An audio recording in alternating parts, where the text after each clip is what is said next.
من الله يومئذ يصدعون من كفر فعليه كفره ومن عمل صالحا فلأنفسهم يمهدون ليجزي الذين آمنوا وعملوا الصالحات من فضله إنه لا يحب الكافرين صدق الله العظيم. Assalamualaikum warahmatullahi wabarakatuh. Waalaikumsalam warahmatullahi wabarakatuh. Baik, terima kasih kepada Kang Fajar yang sudah membacakan tilawah Al-Qur'annya. Semoga dengan bacaan yang dibacakan oleh beliau dapat doa kita akan terkabul. Amin ya rabbal alamin.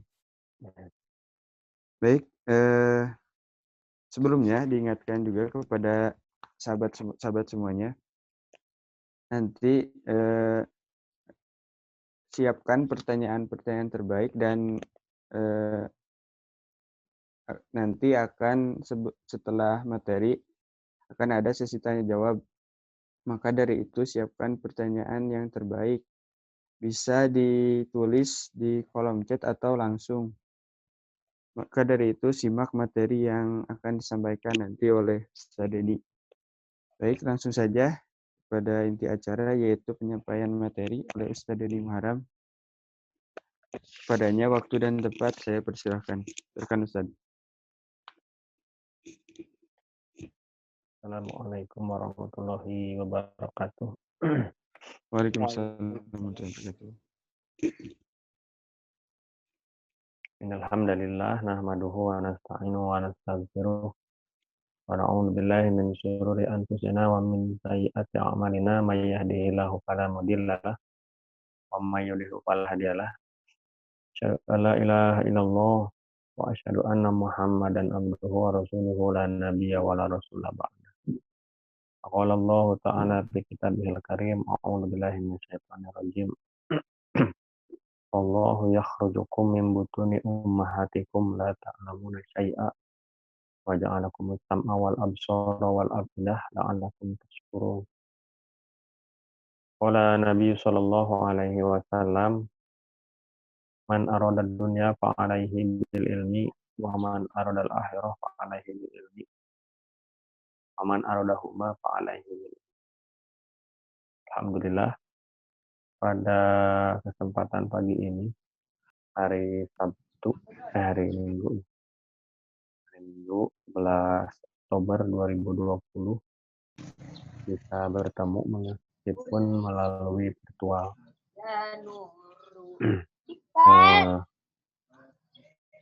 Tadinya mau di cancel karena saya kurang sehat, tetapi karena sudah terjadwal akhirnya bisa terlaksana juga. Salawat beserta salam semoga selalu tercurah limpahkan kepada junjungan kita Nabi besar Muhammad Shallallahu Alaihi Wasallam yang telah membawa Islam dari masa jahiliyah menjadi kejayaan Islam sampai kepada kita juga hari ini. Suara saya bagaimana nih? Sudah cukup jelas atau jelas Ustaz? Jelas. Mohon maaf sebelumnya saya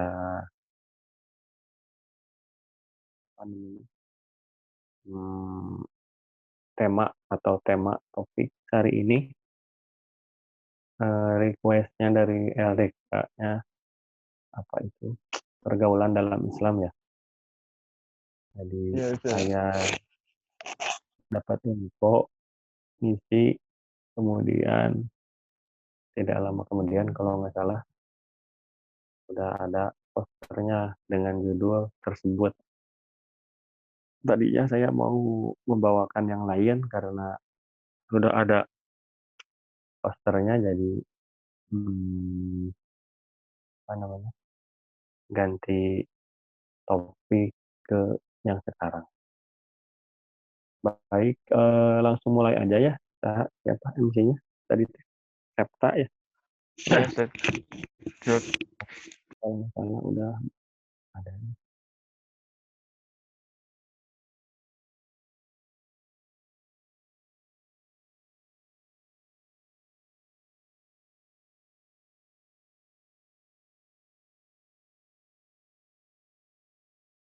Udah ada tampilan belum? Sudah ada, Ustaz. Sudah, Pak.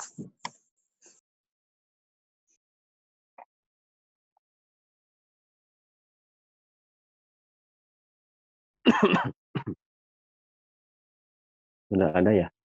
Udah kelihatan mungkin di situ juga. Jadi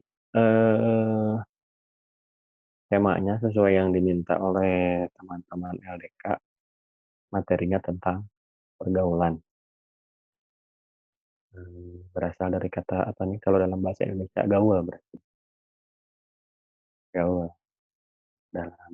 Terutama dalam sudut pandang Islam tentu saja. Karena kalau gaul-gaul yang umum, ya gaul seperti apa sih? Pergaulan, interaksi, atau dalam bahasa Islam ijtima, pergaulan. Dalam Islam itu seperti apa?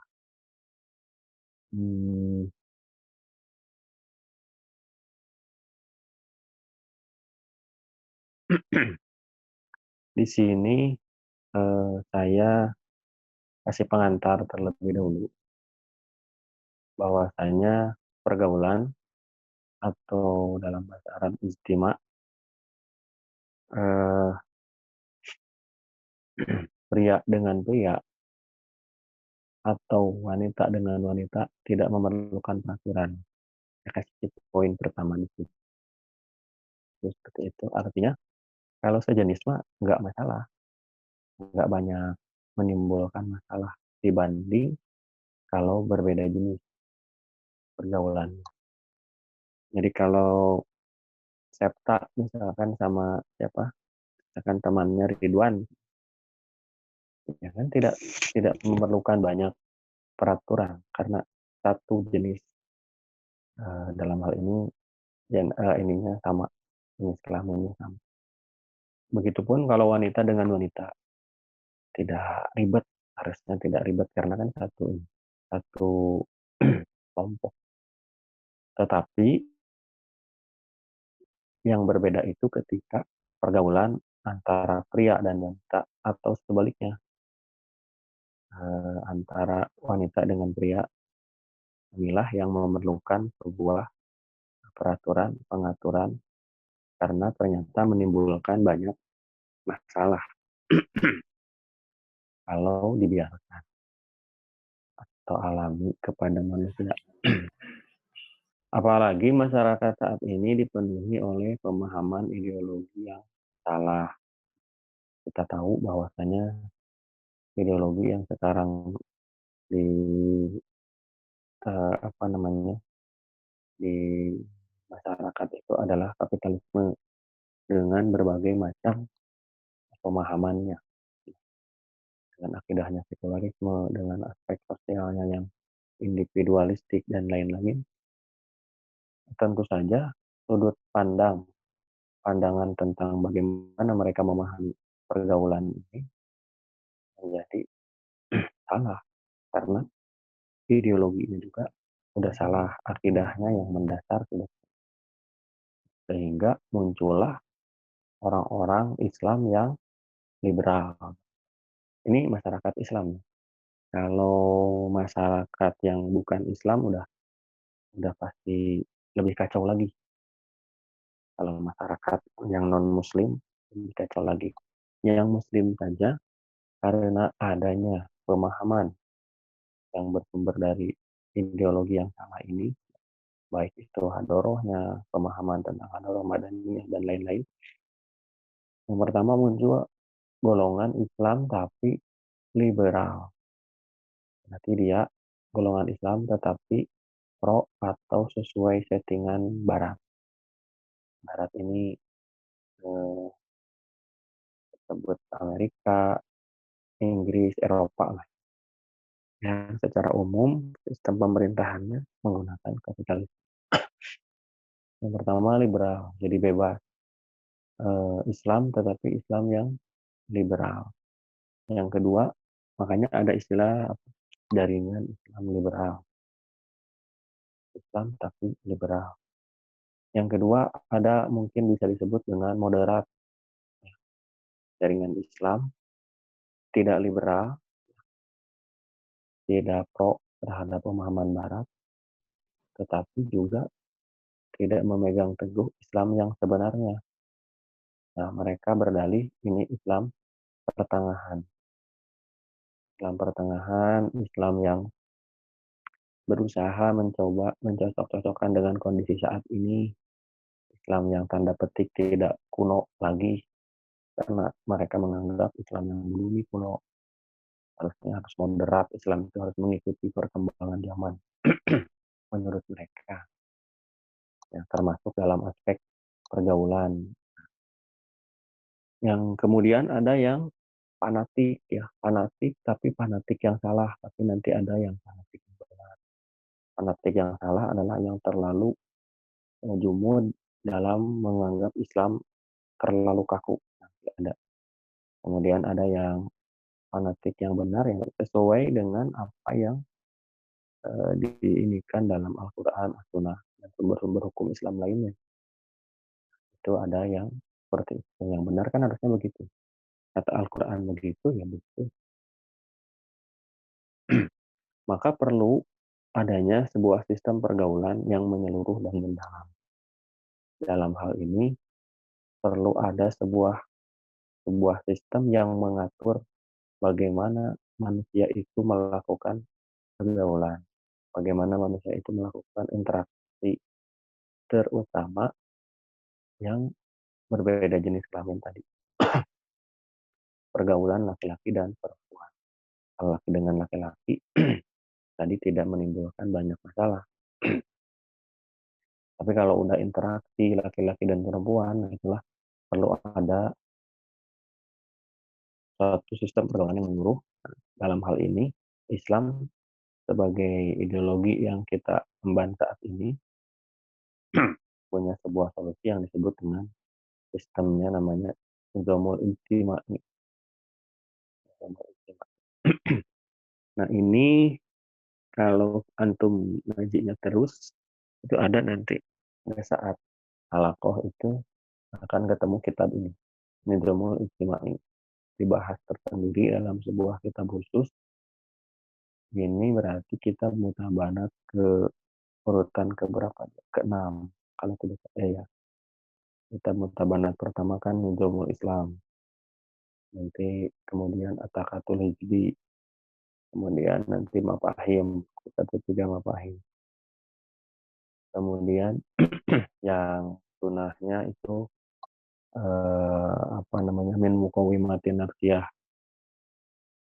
Muqawimat nafsiyah Islamiyah. Kemudian setelah itu, itu baru biasanya setelah 3+1 yang tadi, nanti bisa lanjut ke kita berikutnya yaitu apa daulah Islam. Kemudian nanti kitab Ajiziyah. Nah setelah kitab Ajiziyah ini Nizamul Ijtima'i fil Islam. Tapi itu kan artinya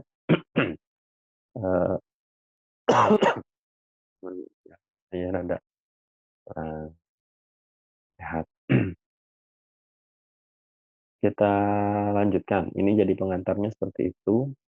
Pergaulan pria dan wanita itu memerlukan sebuah sistem yang benar-benar harus ada yang ngatur. Kalau enggak, menimbulkan banyak masalah. Nah, seperti apa pergaulan yang dimaksud tadi, yaitu nizamul ijtima tadi, kita mulai.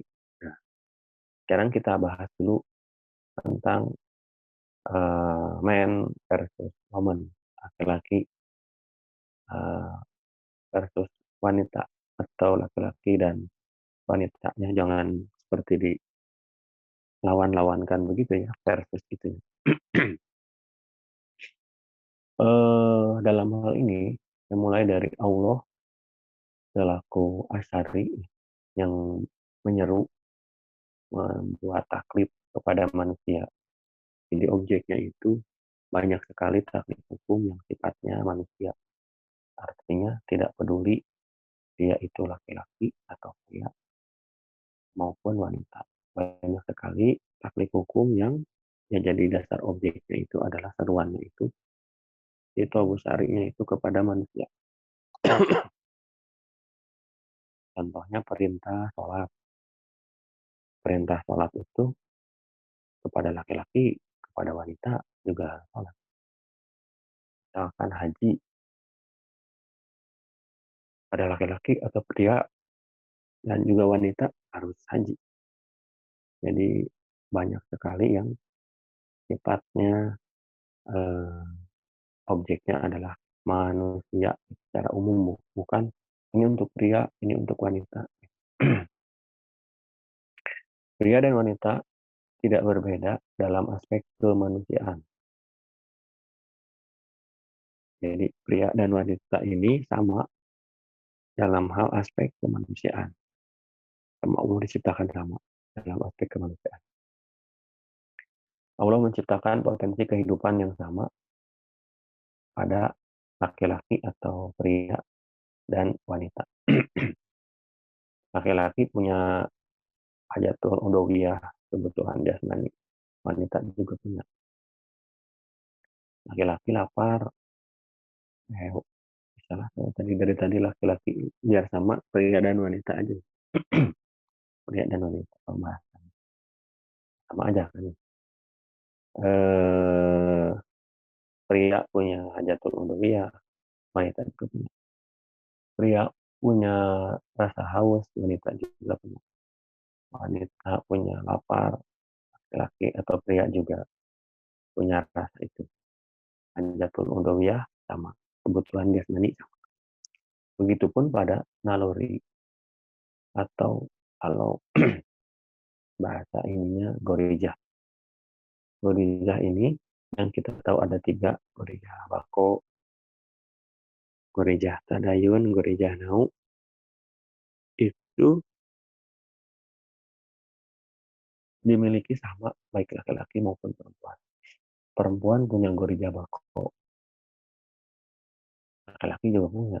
Kalau dimarahin nggak senang, tidak menerima, dua-duanya juga sama. Setiap pria dan wanita yang marahi, maka gorijah bakunya naik, artinya merespon tidak suka. Atau yang contoh yang lain-lain, contoh kasus marah. Kemudian gorijah tadayun juga sama. Pria misalkan pengen mensucikan sesuatu, begitupun wanita pengen mensucikan sesuatu yang dianggap lebih hebat dari dia, termasuk gorijah nau dalam rangka melestarikan jenis. Pria suka pada wanita, wanita suka sama pria, itu adalah sesuai fitrah manusia, tidak salah. Ya, tidak salah. Malah normal. Kalau yang tidak normal malah pria suka sama pria. Wanita suka sama wanita, sesama jenis. Tidak boleh. Jadi contohnya apa tadi? Homreng, homreng namanya. Sebut saja kan udah tahu lah. Homreng istilah yang beredar itu istilah homreng, kemudian sotomi gitu ya. Itu adalah masalah-masalah yang muncul gara-gara malah gorijah naunya. Hanya saja termasuk daya pikir, termasuk kemampuan berpikir. Laki-laki atau pria punya kemampuan berpikir, perempuan juga sama, atau wanita juga. Hanya saja yang jadi pandangan khusus tentang gorijatun nau, Allah ciptakan pada manusia dengan tujuan utama pendiriannya itu, penciptaannya itu adalah untuk melestarikan jenis manusia. Jadi Allah instalkan gorijah nau pada diri kita itu, tujuan Allah itu untuk melestarikan umat manusia agar tidak punah, agar tidak habis. Kalau tidak ada gorijah nau ya mungkin punah manusia, mati, selesai, nggak ada ya, nggak ada kalau nggak ada gorijah. Jadi untuk melestarikan keturunan umat manusia ini melalui Islam nanti ya, kalau kita berbicara Islam melalui kehidupan suami istri, bukan hanya naluri seksual semata. Kalau untuk pertanyaan gimana, Sang MC di akhir atau kayak begini, kalau ada yang nanya langsung mulai atau di akhir saja? Aja Ustaz. Oh, di akhir. Berarti ini dihabisin dulu materinya ya, semuanya. Ya. Kalaupun ada yang bertanya tulis dulu aja. Oh iya. Nanti di akhir. Nanti saya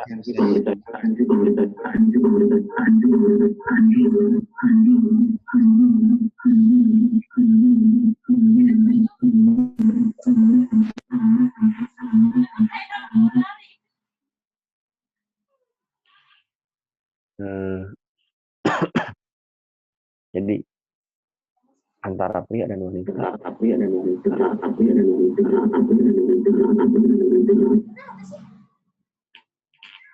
memiliki kesamaan dalam hal aspek kemanusiaan, gorijah maupun hajatul uluhiyah. Hanya saja tadi gitu, gorijah naum itu, tujuan Allah menciptakan gorijah naum itu untuk melestarikan jenis.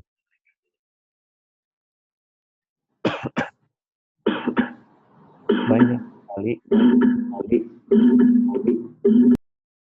apa ya? Ada ininya.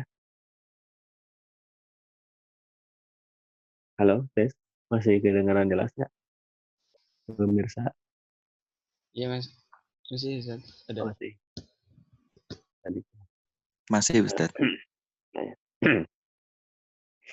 Banyak sekali ayat atau dalil dalam Al-Quran yang mengulang-ulang bahwasanya memang Allah menciptakan laki-laki dan perempuan. Dalam hal ini gorijah laki-laki dan perempuan, gorijah naudi untuk melestarikan jenis. Ini contohnya.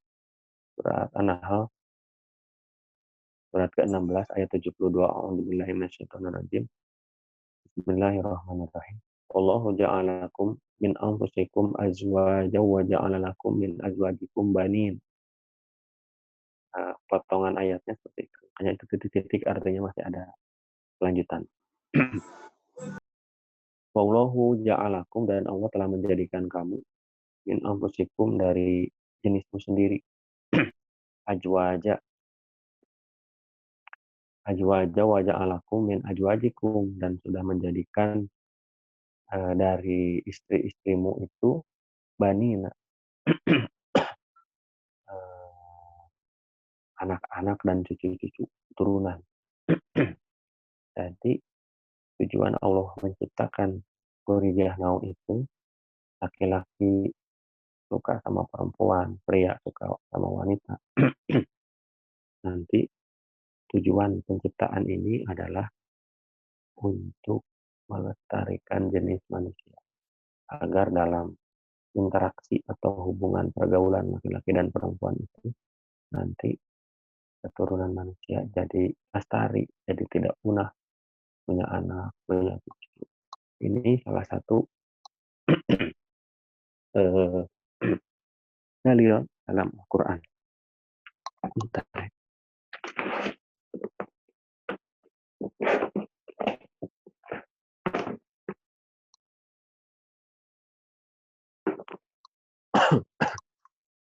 Salah satu dari sekian banyak dalil tentang maaf nih, saya ambil dulu.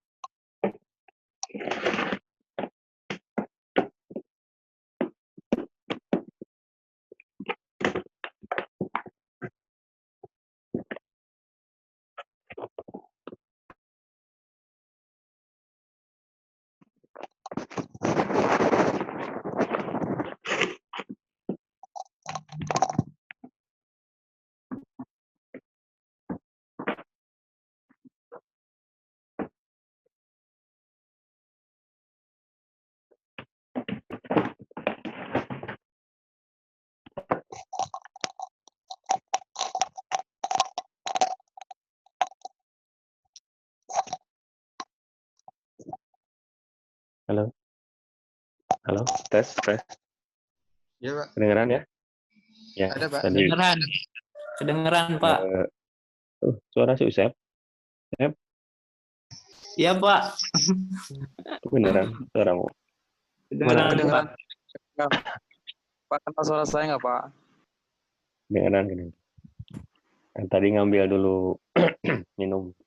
Ada nggak enak. Jadi ini adalah satu dari sekian banyak dalil bahwa adanya Gorilla Now itu melestarikan diri. Dalam banyak ayat yang lainnya, misalkan walaqad arsalna rusulan min qablika wa ja'alna lahum azwaja wa dzurriyyah. Tadi, dan sungguhnya kami telah mengutus rasul dan kami memberikan kepada mereka itu istri-istri dan keturunan-keturunan. Jadi contoh yang lainnya dalam surat Al-A'raf gitu. Dan dialah yang telah menjadikan kamu dari diri yang satu dan dari jadinya diciptakan istrinya, yaitu Nabi Adam dan Hawa, agar dia merasa senang kepadanya. Maka setelah itu istrinya akan mengandung, kemudian dari yang tadinya kandungan ringan jadi berat, sampai nanti dari Nabi Adam dan Siti Hawa ini terlahirlah berbagai macam keturunan. Bayangin kalau tidak ada Gorilla Now, mungkin saat itu ya punah manusia. Tapi karena adanya Gorilla Now, tujuannya itu Allah itu untuk melestarikan jenis, tidak yang lain. Nah, kita lanjutkan.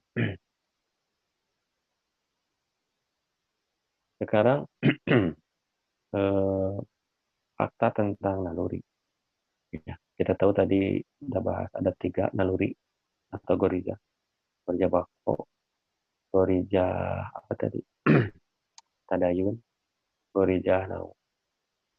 Kalau sama, kalau di kan tadi hajatul uluhiyah itu bukan naluri. Di sini kalimat pertama, jika naluri itu bangkit, memerlukan pemuasan. Naluri yang manapun, tiga-tiganya sama. Kalau naluri bako bangkit, maka memerlukan pemuasan gorija bako. Kalau gorija tadayun yang bangkit, maka memerlukan pemuasan. Begitupun kalau gorija naunya bangkit, memerlukan sebuah pemuasan naluri tadi. Tidak adanya pemuasan, ada naluri, kalau naluri itu bangkit, naluri apa saja, tidak akan menimbulkan kematian. Beda halnya dengan hajatul uluhiyah atau kebutuhan jasmani. Bisa mati kalau tidak dipenuhi. Kalau tidak makan, tidak minum, dibiarkan berhari-hari, bisa mati. Tapi kalau dalam gorija, kalau tidak dipuaskan atau tidak dipenuhi, tidak akan mati. Tidak akan menyebabkan gangguan, baik gangguan fisik, gangguan jiwa, maupun gangguan akal, jadi gila. Tidak. Kalau naluri itu tidak dipuaskan, itu yang ada hanyalah paling gelisah, tidak tentram, gitu doang. Tidak menyebabkan mati, tidak menyebabkan gangguan pada fisik, pada jiwa maupun akal. Naluri itu bangkit karena ada 2 faktor yang sifatnya eksternal. Ada faktor yang mempengaruhi dia jadi bangkit. Yang pertama adalah fakta yang di indera, yang kedua pikiran, sehingga naluri itu bangkit atau memuncak. Contoh, kita lewat sebuah tempat kuburan malam hari, jam setengah 10 atau setengah 12 malam, pulang kuliah misalkan jam 10 itu lewat kuburan, jalan kaki, gelap. Nah, kita melihat fakta yang diindra lewat kuburan malam-malam, sepi. Kemudian ditambah lagi yang kedua pikiran kita jadi serba kemana-mana. Nah, maka gorijah tadayun kita muncul, yaitu dalam hati meminta bantuan ke sesuatu yang menurut kita lebih besar, lebih hebat. Ya, karena kita beragama, minta bantuan kepada Allah, berdoa, ya Allah, selamatkanlah aku. Jangan sampai ada makhluk-makhluk yang datang, nyamperin gitu kan, dan lain-lain. Begitupun gorijah bako, termasuk gorijah nalori atau gorijah naum. Gara-gara ada fakta yang diindra atau yang kedua pikiran. Gejolak naluri bukanlah faktor internal, tetapi tadi sudah saya sebutkan melainkan eksternal. Tidak seperti kebutuhan jasmani yang memang diinstal, diciptakan oleh Allah dalam tubuh kita dari dalam. Haus, lapar itu dari dalam tubuh kita. Meskipun tidak dipengaruhi oleh luar, haus itu nggak bisa namanya haus, lapar misalkan. Itu dari dalam, internal. Tapi kalau naluri atau gorija itu dipengaruhi faktor luar. Sehingga karena bukan dari sifatnya internal, bisa dialihkan, bisa dihindari, sehingga tadi tidak menyebabkan kematian. Kenyataan ini berlaku untuk semua naluri, semua gorija. Nah, itu tentang naluri atau gorija. Kita mulai masuk ke bagaimana pandangan masyarakat tentang istimewa atau pergaulan atau hubungan P dan W. Saya singkat P dan W. Atau perempuan dan wanita gitu. P dan W itu. Bukan P dan W itu pria dan waria. Bukan juga. Jadi P dan W itu pria dan wanita. Ini disingkat. Ya, kalau kedepannya nemu P dan W berarti pria dan wanita. Bukan pria dan waria, bukan perempuan dan wanita. Sama aja. Yang pertama, pandangan barat. Pandangan barat ini bahwasanya hubungan pria dan wanita adalah kehidupan seksual semata. Barat itu menganggap begitu. Melalui ideologi mereka, kapitalisme, dan apa satu lagi komunisme. Mereka menganggap bahwa pergaulan atau hubungan pria dan wanita itu adalah kehidupan seksual saja. Nah, kesalahan pandangan ini menyebabkan solusi yang mereka tawarkan juga salah. Solusi pemenuhan kebutuhan naluri ini. Inilah yang beredar sekarang, bahwa Barat berusaha menyebarluaskan ideologi mereka, yaitu kapitalisme. Dan sudah banyak masyarakat yang mengambil pemahaman itu atau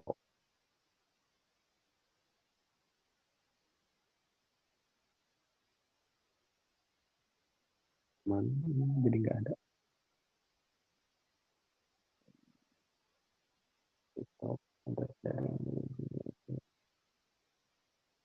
Filenya jadi Ada, hilang. Pak. Ada, Ada Pak, ada. Ada, Pak.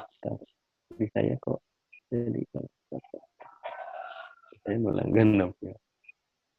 Oh, ini lanjut.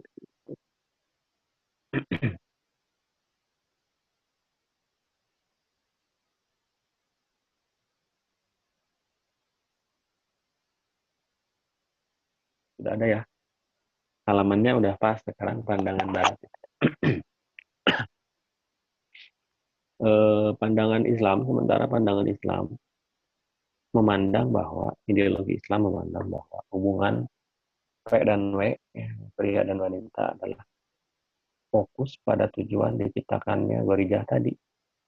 Islam itu memandang bahwa gorijah nau diciptakan, diadakan oleh Allah untuk melestarikan jenis manusia.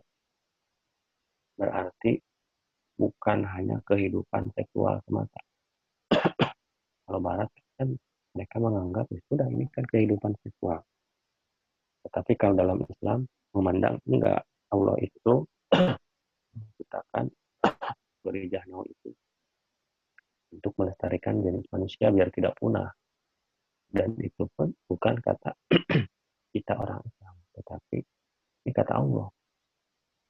Ini adalah perintah Allah dalam Al-Quran. Sehingga solusi yang ditawarkan oleh Islam terhadap pemenuhan gorijah ini akan pas sesuai dengan fitrah atau fitrah manusia. Sehingga akan melahirkan kemaslahatan yang ada itu, ketentraman dalam kehidupan bermasyarakat. Bukan malah seperti Barat tadi, menimbulkan masalah baru. Contoh ya, contoh sederhana. Kehidupan masyarakat memandang hubungan P dan W adalah seksual semua. Ketika nanti hamil aja, setelah hubungan itu terjadi, interaksi antara pria dan wanita kemudian hamil, karena di pikiran mereka adalah kehidupan seksual semata, maka diaborsi, tidak mau punya anak. Malu, atau mungkin belum saatnya, atau tadi tidak melalui pernikahan. Akhirnya terjadilah masalah seperti aborsi. Bagaimana bayi-bayi calon bayi-bayi yang akan lahir ini diaborsi. Ada yang masih sebulan, ada yang masih 3 bulan, ada yang masih 6 bulan diaborsi. Pertanyaannya salah apa gitu si calon anak tadi. Sehingga kalau dalam Islam kan tidak terjadi seperti itu, melalui pernikahan, melalui perkawinan. Jadi menenteramkan, tidak menggelisahkan seperti pandangan Barat. Solusinya ya udah aborsi aja, malu sama tetangga, atau si laki-lakinya tidak bertanggung jawab, pergi aja. Kan jadi si perempuannya menanggung beban yang stres yang tiada tara. Gara-garanya seperti ini kalau pandangan Barat dan jauh dengan pandangan Islam.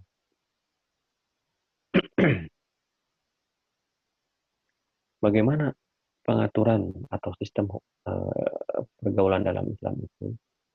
Karena kan tadi kita lihat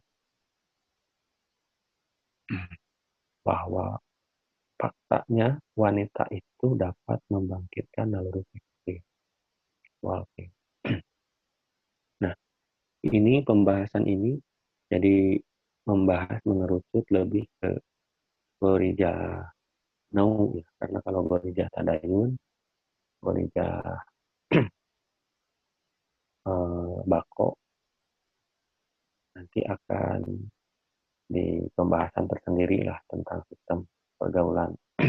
Tetapi yang lebih banyak masalah yang menurut saya jadi problematika di masyarakat ini gara-gara hubungannya ini. Pengaturan gorijah yang ini salah sehingga menimbulkan banyak masalah. Makanya pembahasan saya juga lebih banyak membahas tentang gorijah nau. Ulangi lagi bahwasanya wanita itu dapat membangkitkan naluri PPA itu benar adanya. Begitupun sebaliknya.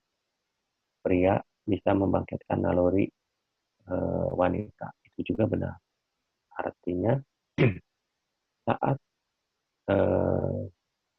pria bertemu dengan wanita atau sebaliknya, itu memunculkan potensi gorijah nau.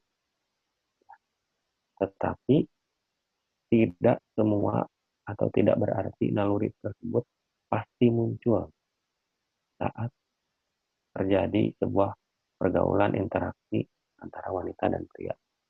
Contohnya pada saat jual beli, biasa aja. Saat operasi, dokter mengoperasi bedah perempuan atau pasien pasiennya yang jenis kelaminnya wanita itu tidak muncul gorijah tadi. Jadi meskipun benar bahwa bisa membangkitkan, tapi tidak berarti pasti muncul saat terjadi interaksi. Jadi, nah, selain itu juga dikatakan tidak benar kalau menganggap bahwa, oh berarti kalau gitu P dan W harus dipisahkan secara total. Nah, ini juga salah. Sebuah pemahaman yang salah. Islam tidak mengajarkan seperti itu. Bahwa P dan W harus dipisahkan secara total. Tidak boleh bertemu sama sekali. Inilah yang kelompok yang mungkin fanatik yang salah. Oh, karena kalau bertemu bahaya. Karena bahaya harus dipisahkan secara total. Tidak pernah boleh ketemu. Nah, ini salah. Pada faktanya dalam kehidupan umum, pertemuan, interaksi, pergaulan, hubungan P dan W itu adalah pasti terjadi dalam kehidupan umum.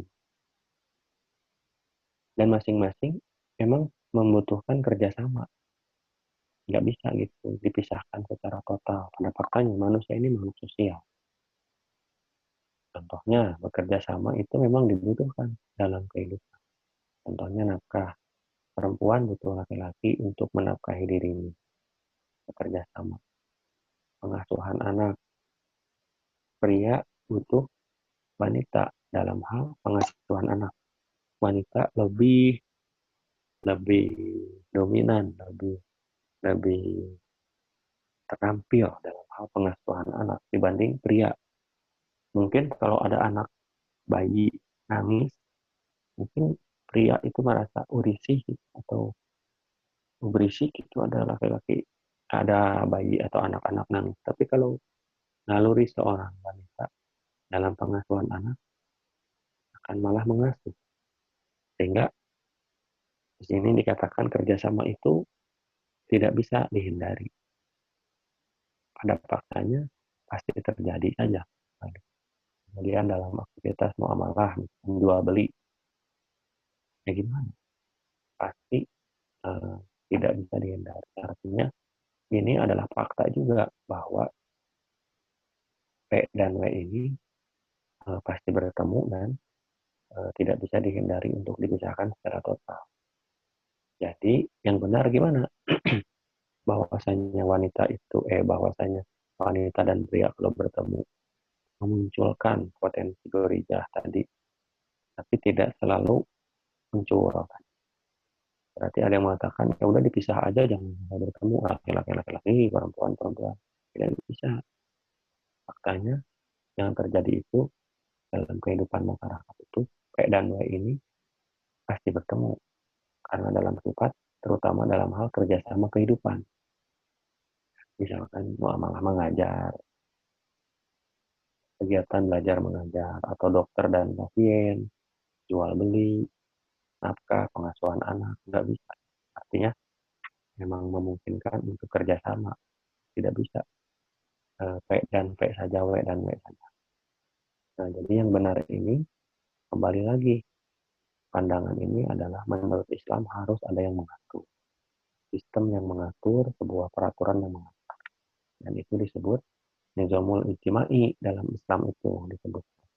Sehingga pandangan Barat tentang harus dipisah laki-laki dan perempuan secara sempurna total salah. Begitupun pandangan Islam yang orang Muslim yang terlalu lumut juga salah. Islam tidak mengajarkan seperti itu. Bagaimana pengaturan yang benar tentang Islam? Nizamul ijtima Islam ini hanya Islam satu-satunya yang solusi yang paling benar, yang paling pas, yang sesuai fitrah manusia, yang menenteramkan, yang memuaskan akal gitu, secara solusinya dibandingkan solusi yang lain, kapitalisme, komunisme.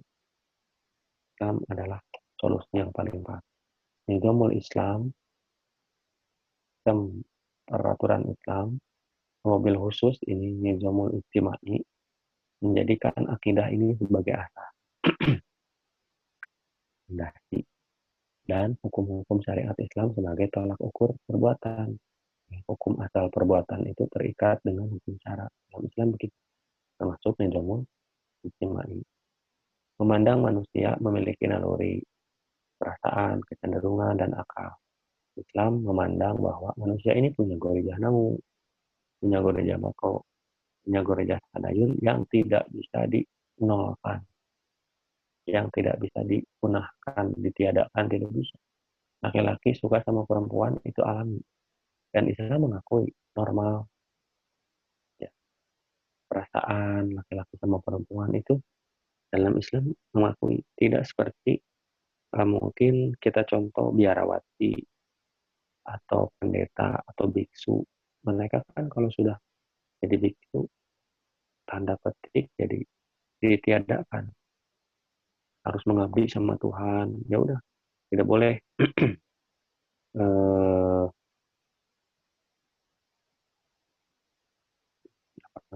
gorijah naunya muncul.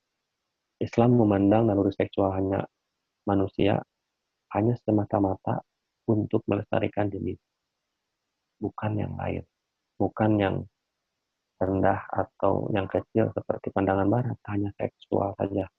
Islam pun memandang bahwa naluri ini hanya untuk melestarikan umat manusia dan melalui jalur pernikahan.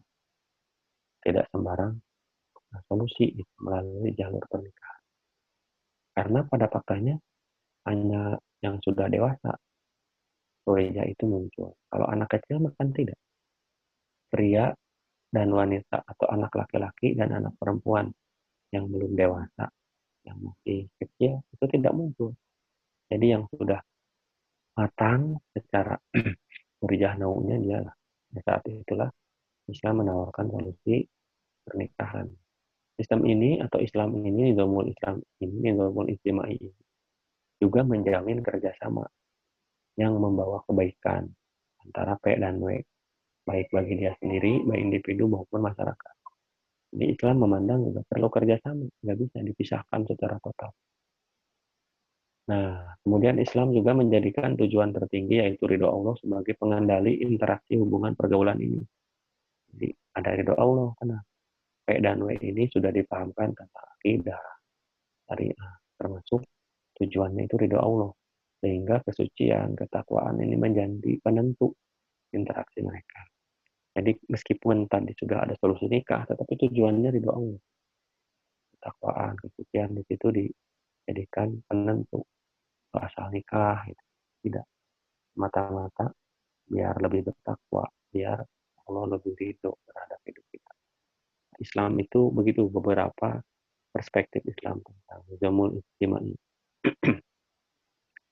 Nah, beberapa hukum atau syariat-syariat Islam berkaitan dengan nizamul ijtimai itu banyak sekali.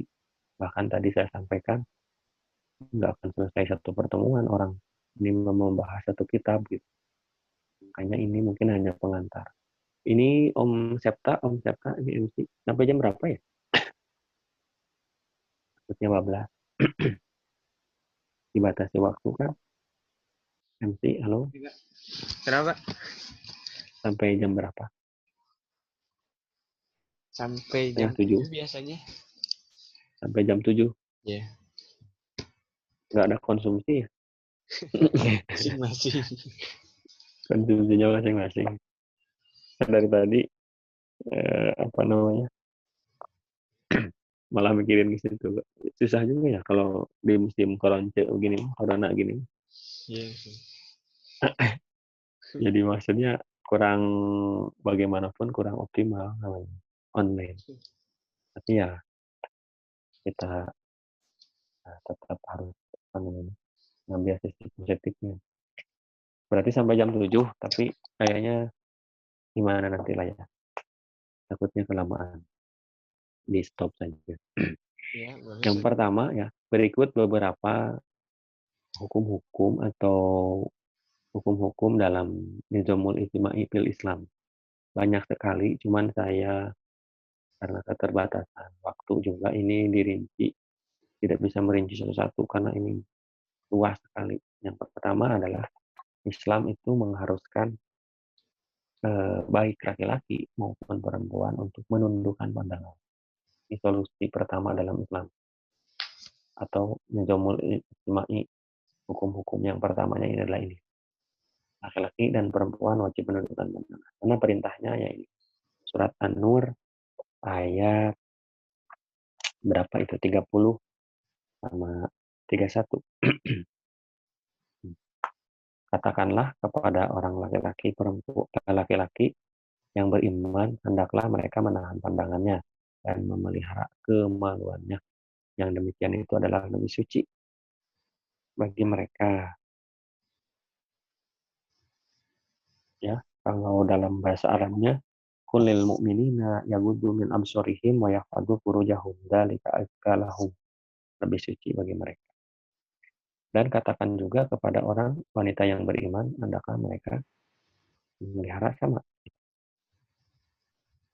Wa qul lil mu'minati yaghudduna min absarihinna wa yahfadna furujahunna, agar mereka memelihara kemaluannya. Ini adalah solusi pertama dalam sistem pergaulan Islam, yaitu Allah itu atau Islam ini memerintahkan P dan W untuk menundukkan pandangan. Dan ini perintah Allah, bukan buatan manusia. Sistem ini karena Allah lebih tahu tentang kehidupan ini. Ini yang pertama. Yang kedua ya, kita percepat karena tadi ini belum bisa tanya jawab nanti. Kita percepat pembahasannya bahwasanya hukum atau contoh hukum yang kedua adalah Islam memandang P ini atau W ini ya, inisial P atau W ini harus mengenakan pakaian yang sempurna, yang menutupi aurat mereka secara sempurna. Dalam surah Al-Ahzab, ya ayuhan nabi qul li azwajika wa banatika wa nisa'il mu'minin yudnina 'alaihinna min jalabibihin.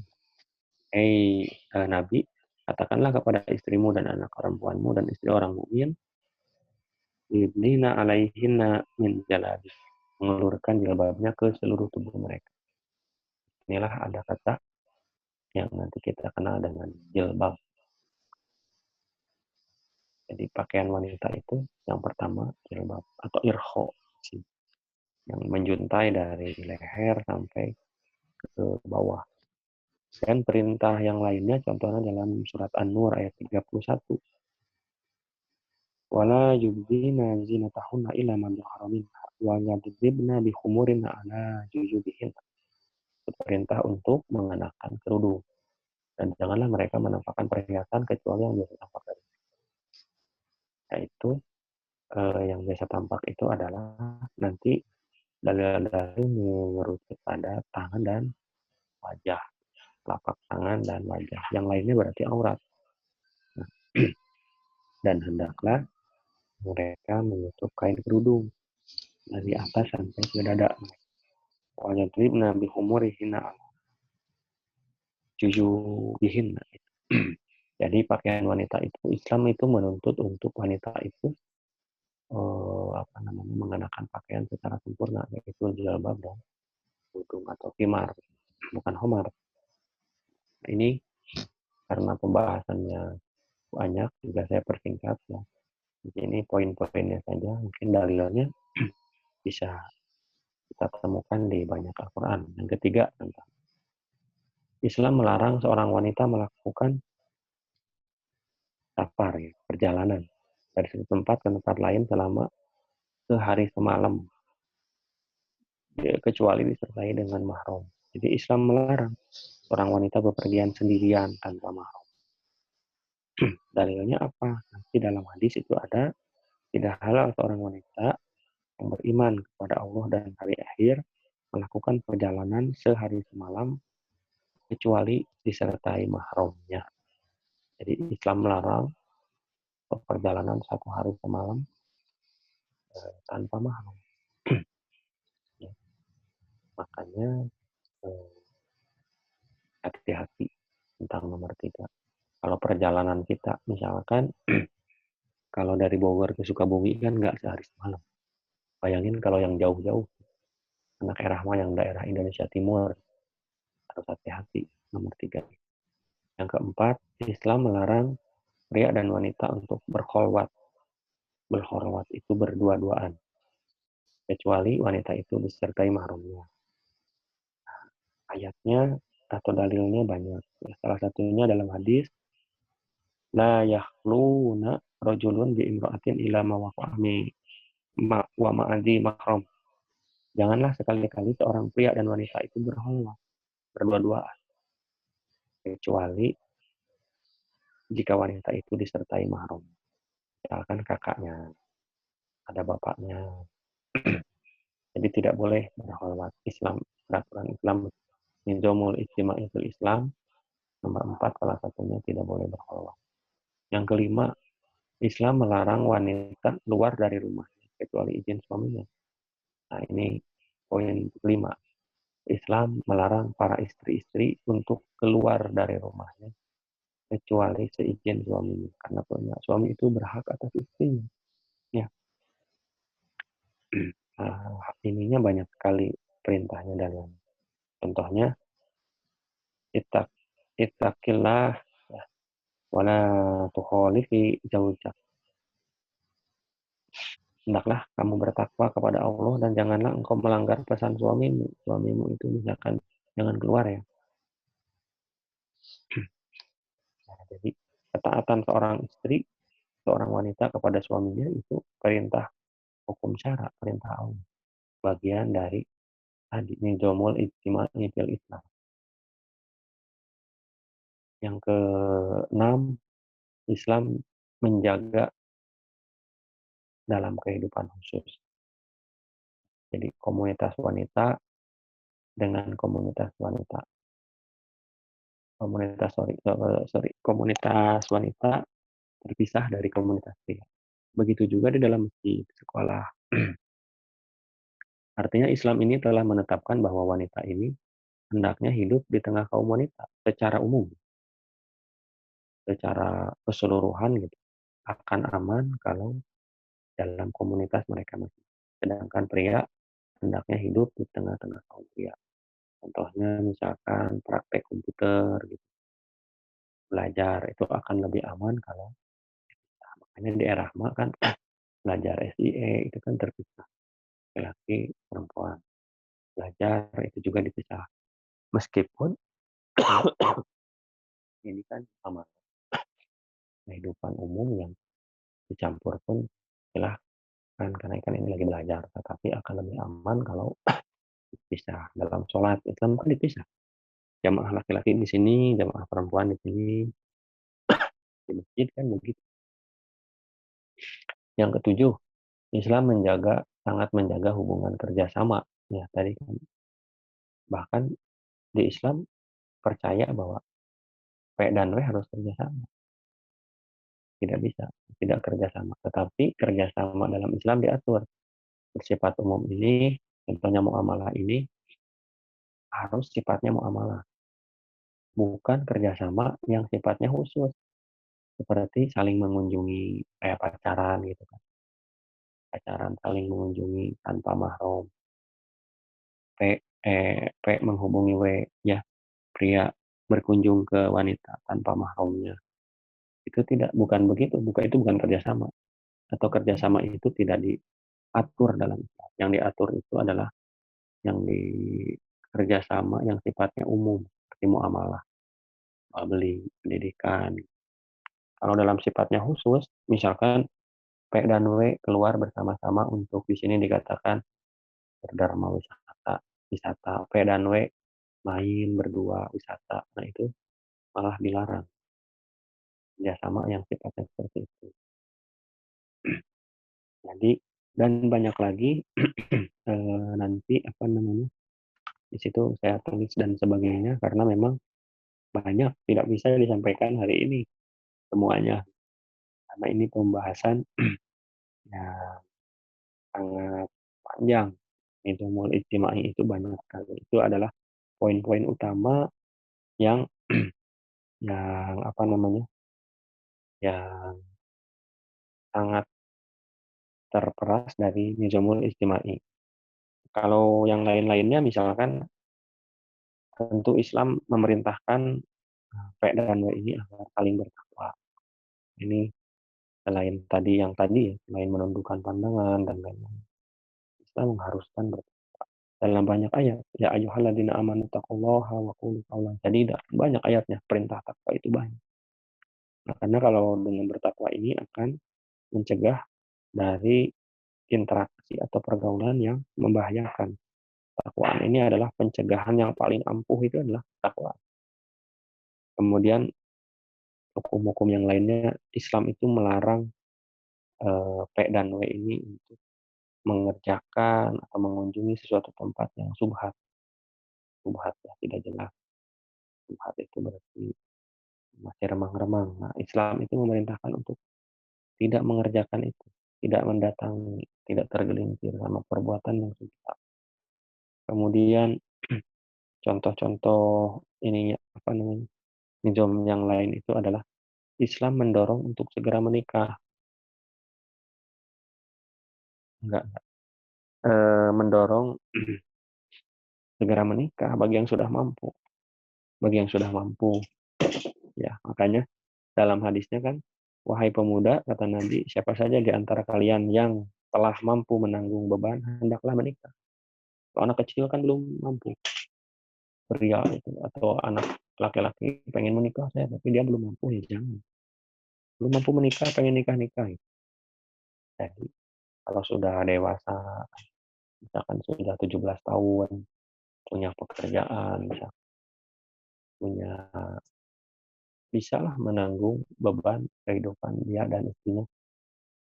Sudah dewasa lah 17 tahun lebih. Tapi kalau belum mampu 17 tahun itu, makanya Islam mendorong menikah solusinya. Kemudian bagaimana kalau yang belum mampu atau belum mampu menikah? Islam memerintahkan adalah memiliki sifat ifah. Ifah itu menjaga kehormatan dan mampu mengendalikan diri. Jadi kalau yang masih jomblo itu belum nikah ya, terus yang itu. Dalam hadis, walam yastati' fa alaihi bisaum. Kalau tidak mampu itu ya puasa, salah satu menjadi perisai terhadap kebangkitan Gorijah tadi.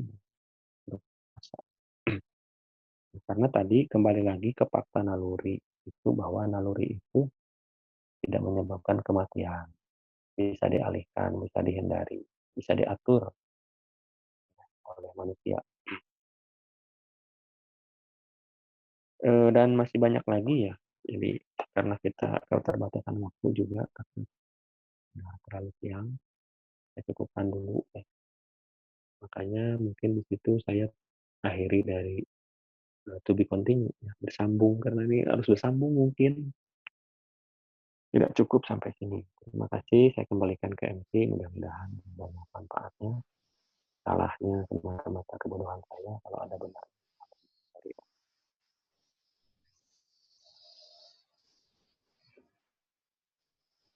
Ya baik, terima kasih kepada Ustaz Denny yang sudah menyampaikan materinya. Semoga dengan materi yang beliau sampaikan dapat bermanfaat bagi kita semua.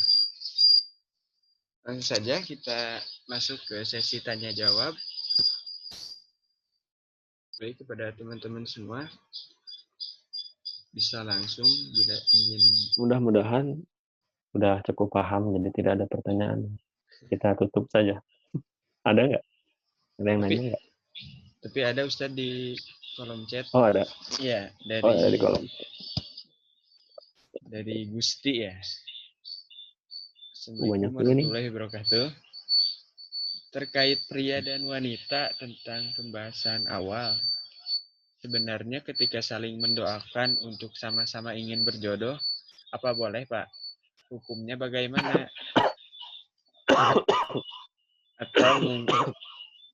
Atau mungkin ada larangan? Terima kasih Pak. Gitu Pak. Oke, ini dari Gusti ya. Laki-laki perempuan ya? Gusti Allah apa ya?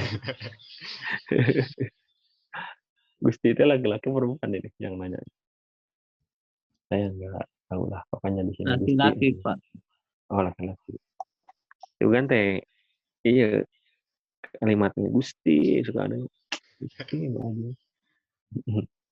Assalamualaikum warahmatullahi wabarakatuh. Waalaikumsalam warahmatullahi wabarakatuh. Terkait P dan W tentang pembahasan awal, sebenarnya ketika kita saling mendoakan untuk sama ingin berjodoh, wih, ini mau ngomong kayak dia, tapi memang pembahasannya ke sini.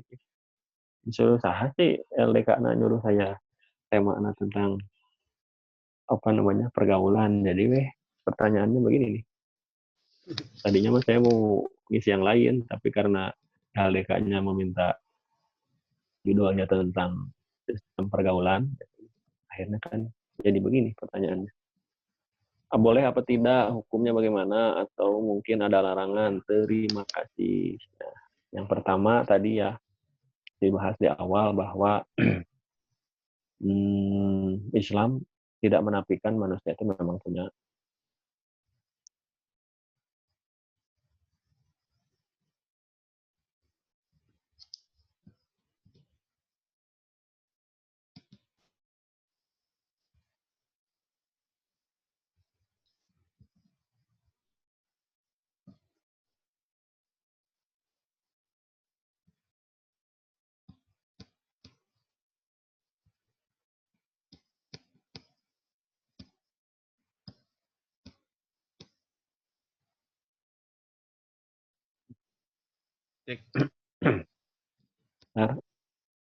tadi ada ini dulu.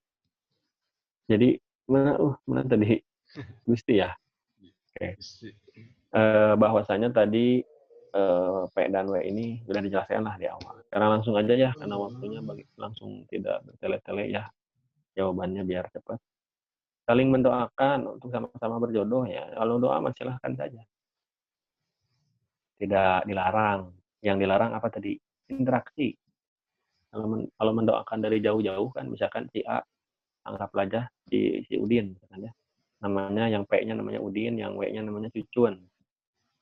Yang W-nya namanya Cucun, yang P-nya namanya Udin. Kemudian dia si Udin berdoa pengen berjodoh sama si Cucun berdoa ya. Kalau tidak tahu masing-masing, tidak saling tahu dan tidak ada interaksi, ya boleh-boleh saja namanya juga doa. Jadi hukumnya boleh. Hukumnya bagaimana boleh. Yang tidak boleh itu kalau interaksi si Udin sama si Cucun, teleponan, kemudian saling mendoakan. Tidak boleh, dilarang. Dilarang. Teleponan mendoakan semoga kita berjodoh ya, berinteraksi. Tidak boleh. Kalau dari jauh-jauh atau dua-duanya tidak ada yang tahu, si Udin mendoakan dalam doanya pengen berjodoh sama si Cucun. Si Cucun mendoa pengen berjodoh sama si Udin. Tidak ada interaksi. Interaksinya dengan Allah kan berdoa. Oke, jadi begitu. Pertanyaan kedua, RM Bayu, Muhammad Bayu. Assalamualaikum. Apa izin bertanya bagaimana cara sama saya aja ya, langsung septa ya, biar cepat ya. Iya, Pak. Bagaimana cara bergaul yang baik dengan lawan jenis? Karena banyak banget pandangan jelek dari masyarakat yang kita bergaul dengan lawan jenis. Padahal kita bergaul hanya sekedar berteman dan saling ilmu yang kita punya. Kita harus bagaimana jika ada. Nah, tadi udah dibahas ya.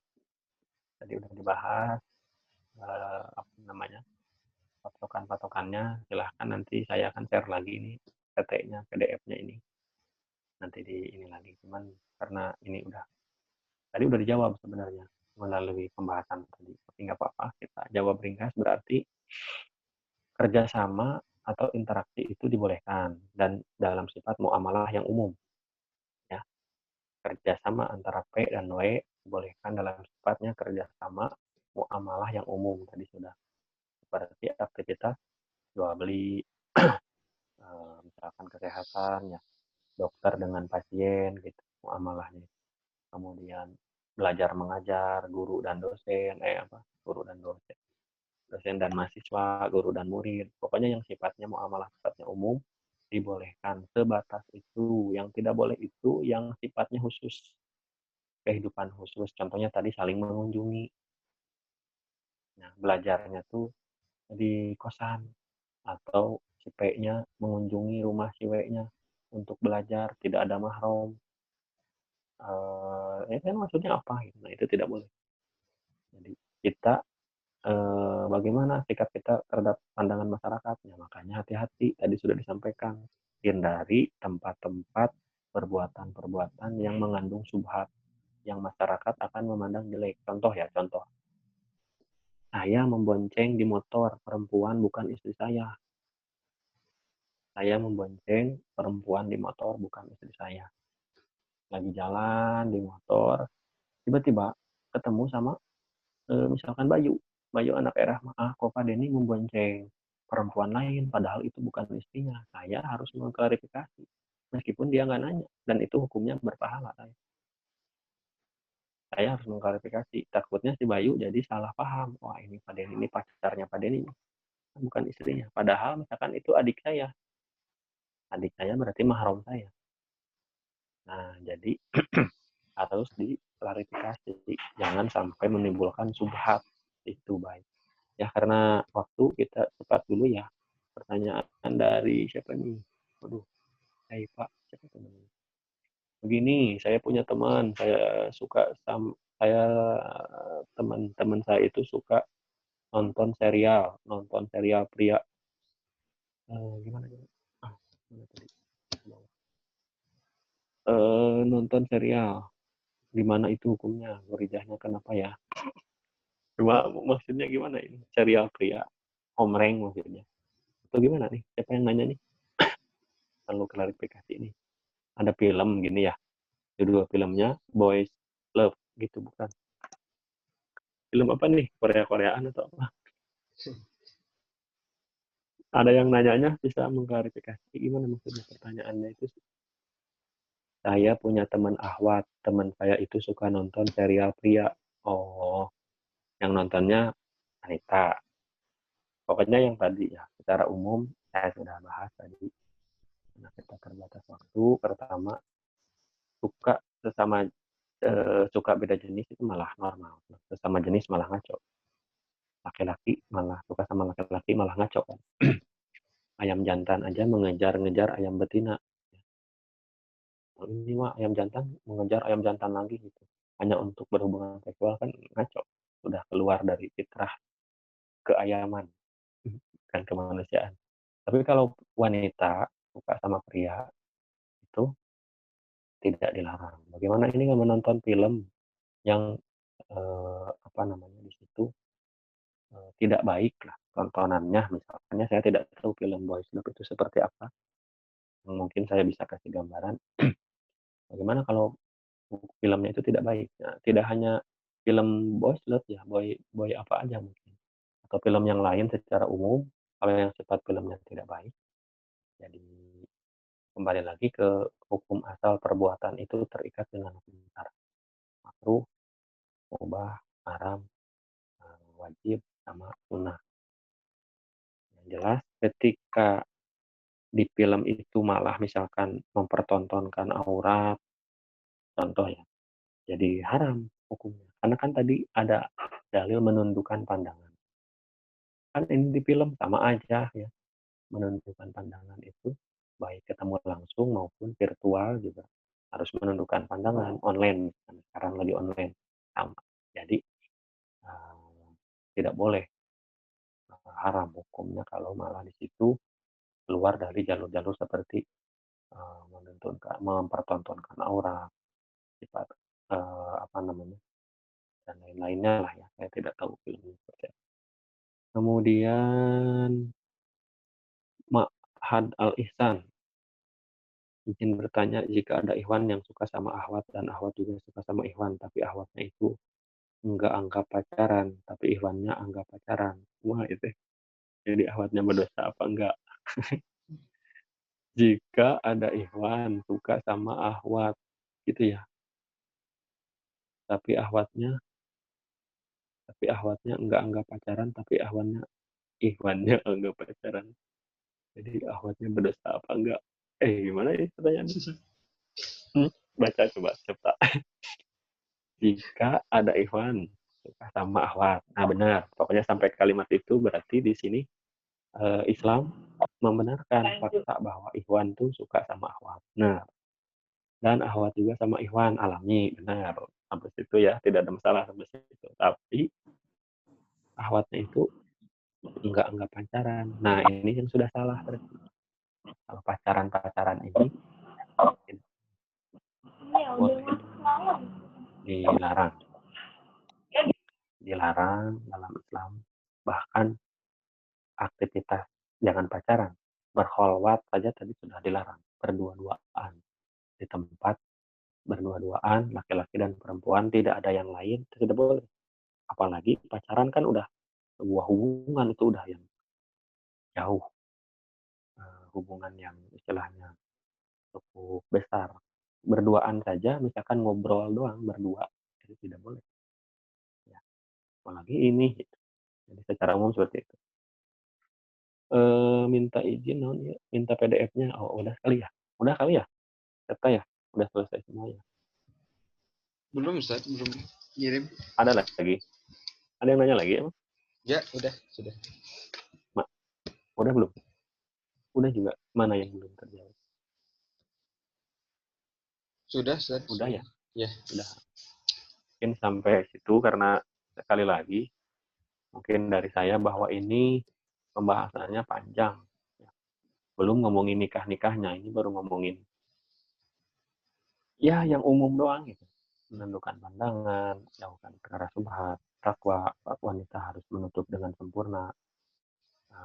Yang sudah mampu segera menikah, itu baru belum bagaimana kehidupan menikahnya, bagaimana dan lain-lainnya itu belum beres. Makanya ini pembahasan yang panjang, mungkin bisa bersambung. Yang jelas, Islam adalah solusi yang paling pas, sempurna dari Allah turunkan kepada manusia. Itu ya, serta kembalikan lagi, silahkan. Ya baik, syukran Ustaz. Baik, terima kasih kepada teman-teman semua yang sudah bertanya dan terima kasih juga kepada Ustaz Denny yang sudah menjawab semua pertanyaan dari teman-teman semua. Dan terima kasih juga ya Ustaz Denny yang sudah menyempatkan waktunya juga. Ya, mungkin agak kurang sehat juga ya Ustaz. Terima kasih sudah menyempatkan waktunya. Baik, kita akhiri dulu acara pada kajian karisma ini. Kita akhiri dengan baca hamdalah. Alhamdulillahirrahmanirrahim. Alhamdulillah. Dan doa penutup majelis. Subhanaka Allahumma wa bihamdika Bihamdika asyhadu an la ilaha illa anta astaghfiruka wa atubu ilaik. Baik, terima kasih kepada teman-teman semuanya. Saya pamit, kurang lebihnya mohon maaf. Wassalamualaikum warahmatullahi wabarakatuh. Waalaikumsalam warahmatullahi wabarakatuh. Warahmatullahi wabarakatuh.